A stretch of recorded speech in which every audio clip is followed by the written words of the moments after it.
Salute చేయకుండా చంద్రబాబు నాయుడు గారికి వాచ్మెన్ల కింద పనిచేస్తా ఉన్నా ఆ ప్రతి పోలీస్ అధికారికి చెప్తా ఉన్నా, ఎల్లకాలం చంద్రబాబు నాయుడు గారి పరిపాలన సాగదు.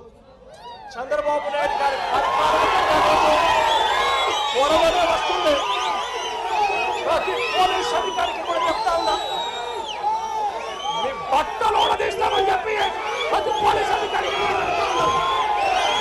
మీ యూనిఫామ్ తీస్తాం, చట్టం నిలబెడతాం, దోషులుగా మిమ్మల్ని నిలబెట్టి మీ యూనిఫామ్ తీయించి మీకు ఉద్యోగాలు లేకుండా చేస్తామని కూడా ఈ సందర్భంగా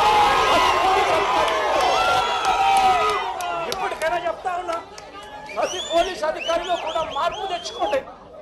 ఎల్లకాలం ఇదే పరిపాలన సాగదు. మీరు చేసిన ప్రతి పనికి కూడా వడ్డీతో సహా లెక్కేసి మిమ్మల్ని దోషులుగా నిలబెట్టి మీతో కక్కిచ్చే కార్యక్రమం ఖచ్చితంగా చేస్తామని చెప్పి కూడా ఈ సందర్భంగా ప్రతి పోలీస్ అధికారికి కూడా చెప్తా ఉన్నాం. జగన్, పోలీసులను బట్టలు ఉడదీసి కొడతా అంటున్నావు. పోలీసులు ఏమన్నా నువ్వు ఇస్తే వేసుకున్న బట్టలు అనుకున్నావా?